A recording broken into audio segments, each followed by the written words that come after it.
पूरी बॉडी उसकी फूल गई थी 9 बजे रात तक की गर्मी में। और यहाँ आते आते तो उसकी बॉडी से खून रिस रहा था पूरी बॉडी से।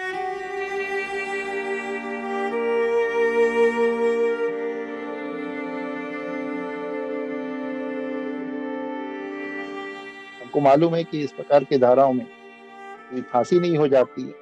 जितना अपराध उसका है उससे ज्यादा उसके माँ बाप का अपराध है। जिस प्रकार से यहाँ संदेश गया है, उसको बेल मिल गई है, तो जनता ये इस प्रकार का संदेश जाएगा तो स्वाभाविक बात है कि उसको सड़क में ही न्याय देने का अपने हाथों से काम करेगी।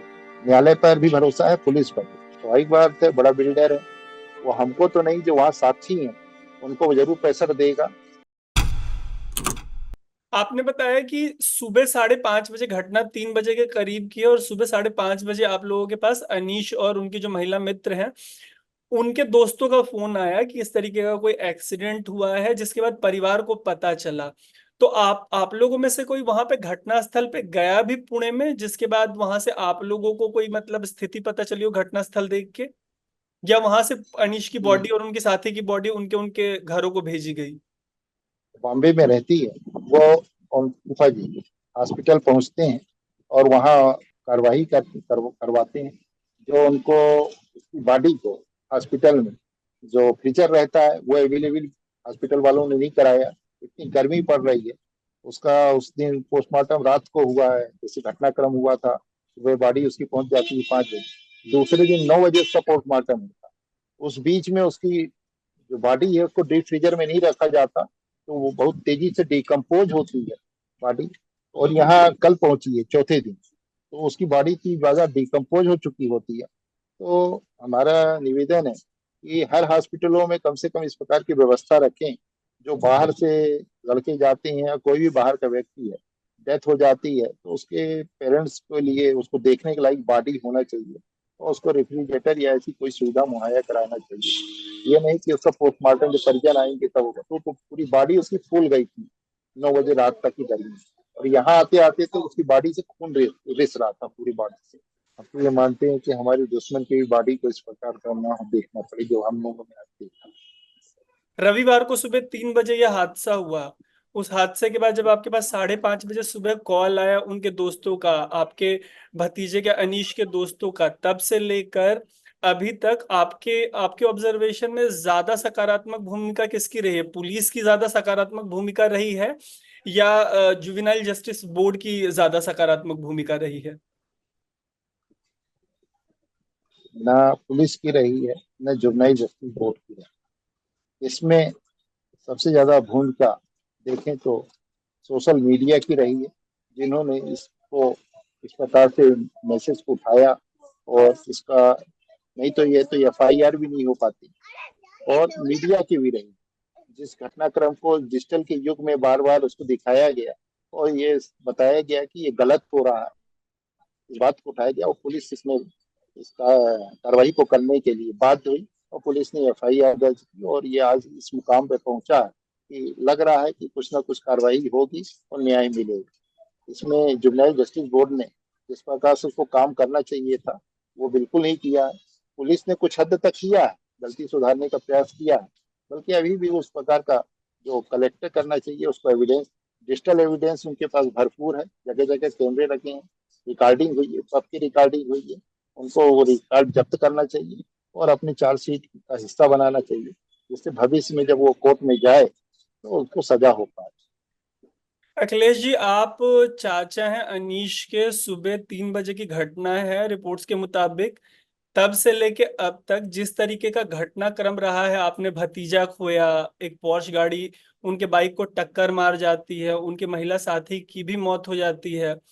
आपको लगता है कि सोशल मीडिया या मीडिया नहीं होता तो जितना भी एक्शन हुआ है इस मामले में रविवार से अभी तक, उस तरीके का कोई एक्शन होता?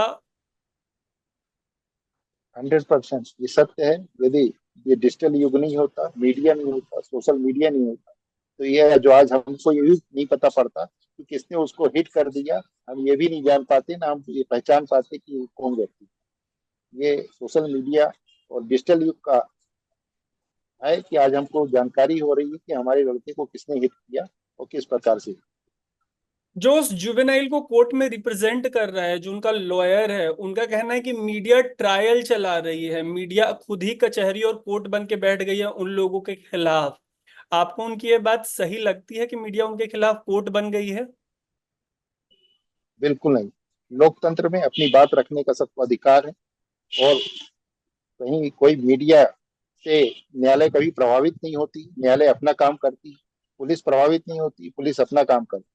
यदि इस प्रकार से प्रभावित होकर काम करने लगे न्यायालय या पुलिस, तो सब कुछ सुधर जाए। 3 दिन से भी मीडिया ये दिखा रही है कि भाई इस प्रकार का घटनाक्रम हुआ, तो क्या उन्होंने धाराओं में, चार्ज में, फ्रेम में परिवर्तन किया? नहीं किया। क्या जो जुबनाइल बोर्ड के लोग हैं, उनको क्या वो पेपर नहीं पढ़ते, कि वीडियो रिकॉर्डिंग का सोशल साइट नहीं देखते, या न्यूज नहीं सुनते? यदि देख रहे होते, यदि उससे प्रभावित होते, तो क्या उसको बेल देते? वो इन चीजों को नहीं देखे हैं। वो पुलिस के द्वारा प्रस्तुत की गई चार्जशीट को देखे हैं, इसलिए तो उसको बेल आउट कर दी। कोई किसी से प्रभावित नहीं होता। सबका अपना काम, मीडिया का अपना काम, न्यायालय का अपना काम है, पुलिस का अपना काम। सबको अपने बोलने का हक। मीडिया को जो हक है, मीडिया अपना काम करती है। सोशल जो अवेयरनेस है, सोशल साइट जो चलाते हैं, उनका अपना काम है, वो अपना काम करते हैं। ये बिल्कुल गलत है जो कहते हैं कि कोई किसी से प्रभावित होता है। कहीं पद प्रभावित नहीं। ये जो आप साक्ष्य की बात कर रहे थे, हम उस जमाने में है जब जगह जगह सीसीटीवी कैमरास हैं।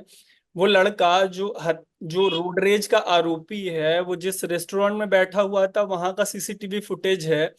जो गाड़ी ओवर स्पीड में चला रहा था उसका सीसीटीवी फुटेज है। जब उसके साथ भीड़ हिंसा कर रही थी उसका भी सीसीटीवी फुटेज है। जब सारे सबूत आंखों के सामने होने के बाद एक कोर्ट, ये जुवेनाइल जस्टिस बोर्ड, ये कह के बेल दे देता है कि 300 शब्दों का एक ऐसे लिखिए, तो परिवार की मानसिक स्थिति क्या होती है? तो यहाँ तो उन्होंने, लगता है नहीं है कि मेरे को मेडिकल जैसे रिपोर्ट है, वो तुरंत वहां पे गिरफ्तार हो गया। उसकी मेडिकल रिपोर्ट क्या कह रही है, कितने परसेंट दारू आई, इस पर अभी कोई चर्चा नहीं हो रही। और उसका बर्थ सर्टिफिकेट, कैसे वो जो जुबनाइल है, वो किशोर है, इस बात का भी कोई सर्टिफिकेट, पुलिस ने कौन सा सर्टिफिकेट उनसे कलेक्ट किया और प्रस्तुत किया, ये भी हम लोगों को जानकारी नहीं आप लोगों न्यायालय ने के अपने द्वारा। परिवार का बच्चा खोया है, आपको लगता है कि ऐसी घटना के बाद जो कानून है उसमें इस तरीके के बदलाव किए जाए ताकि उदाहरण सेट हो, ऐसा एग्जाम्पल सेट हो कि दोबारा कोई इस तरीके की ड्रंक एंड ड्राइव हो या इस तरीके की ओवर स्पीडिंग हो, करने के पहले 1000 बार सोचे? कानून जो लचर कानून है, उसमें थोड़ा इसको कठोर बनाना चाहिए। और इसकी बेल की कंडीशन जो इस प्रकार से दी गई है, और इस प्रकार का जो कोर्ट करता है, इसमें गवर्नमेंट को विचार करना चाहिए, कानून में बदलाव करना चाहिए। बेल की कंडीशन को लेके, और किशोरों को लेके, जो इस प्रकार के किशोर हैं, जो एडल्ट की भूमिका निभाते हैं, उन पर विशेष रूप से सरकार को ध्यान देना चाहिए, कानून में बदलाव करना। ऐसे पिता, ऐसे जो बिल्डर पिता हैं जिनकी ये मानसिकता है कि वो अपने बच्चे को 2.5 करोड़ की गाड़ी दे दे रहे हैं बगैर रजिस्ट्रेशन वाली, और उनको 18 से कम में भी पीने की आजादी दे रहे हैं, जिसकी कीमत आप जैसे परिवारों के बच्चों की जान है। आप भी एक गार्जियन हैं। ऐसे पिताओं को क्या सलाह देना चाहेंगे आप, किस तरीके से बच्चों की परवरिश करनी चाहिए? इसमें जितना अपराध उसका है, उससे ज्यादा उसके माँ बाप का अपराध है। एक सामाजिक रूप से, एक सांस्कृतिक रूप से। सामाजिक रूप से उनका दायित्व बनता है कि यदि मेरा लड़का नाबालिग है और दारू पीता है, तो उसको साइट्रिक के पास ले जाते, कहीं ऐसे मनोरोग चिकित्सक को दिखाते, भर्ती कराते, उसकी शराब की लत को छुड़ाते।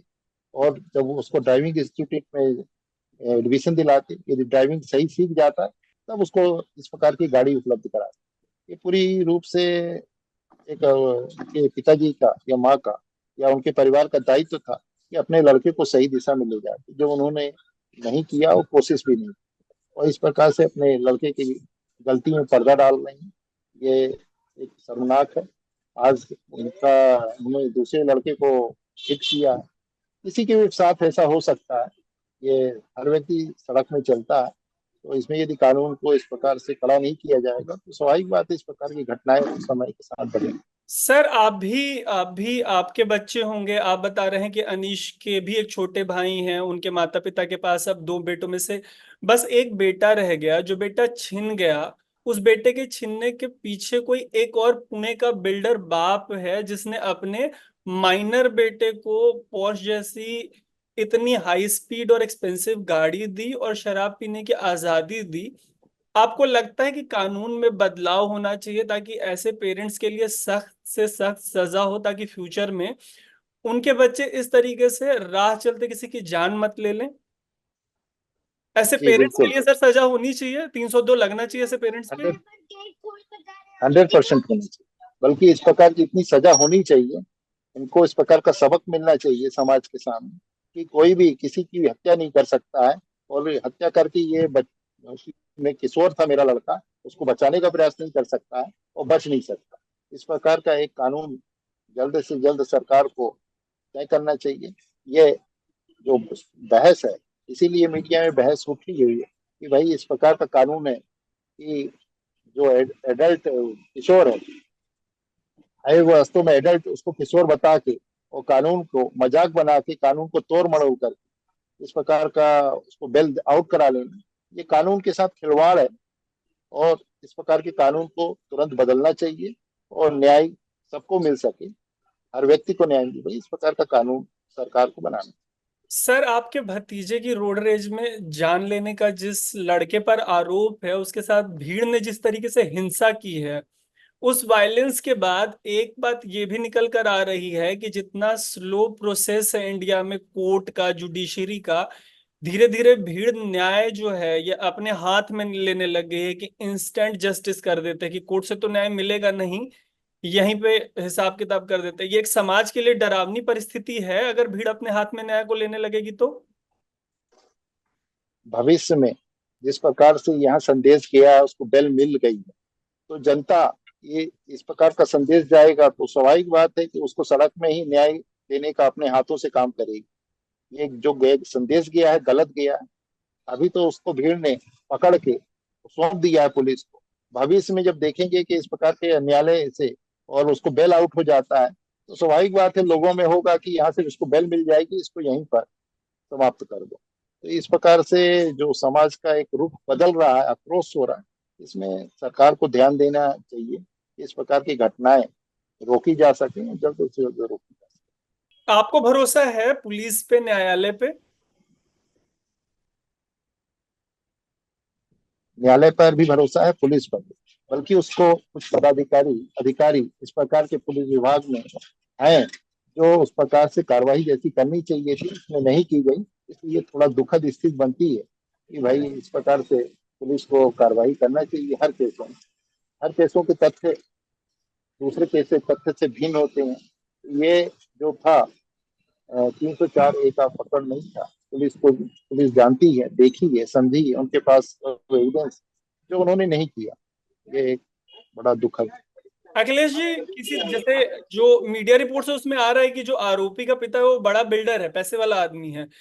अभी तक जी गलती से भी किसी तरीके की दबाव की स्थिति आई है आप लोगों से, आउट ऑफ कोर्ट सेटलमेंट या इस तरीके का कोई कॉल आया है, या भविष्य में आने का आप लोगों को अंदेशा है, डर है?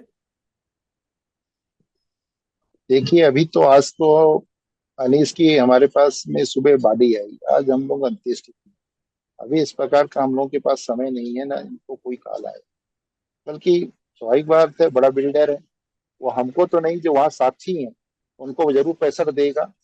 और हमको ये 100% वो है कि वो साक्षियों को भविष्य में ये कोर्ट है, लगातार मीडिया किसी भी केस का पीछा नहीं करती है, जो सामने आता है उसको दिखाती है। ये ट्रायल होगा 2 साल 3 साल बाद, उस समय क्या एविडेंस आएगा, वो एविडेंसों को हिंदुस्तान में जो साक्षी होते हैं उनको कोई पुलिस सपोर्ट नहीं करती है, उनको अपने से जाना होता है न्यायालय में, अपने से गवाही देनी होती है। इस प्रकार का कोई अलग से पुलिस प्रोटेक्शन फोर्स नहीं है साक्षियों के लिए हिंदुस्तान में कि जो उसको बोलने से उत्साहित कर सके या उसको सेफ कर सके। वहाँ मेट्रो सिटी है, वो बहुत बड़ा बिल्डर है, स्वाभाविक रूप से साक्षियों को वो परेशान कर सकता है, वो प्रभावित कर सकता है।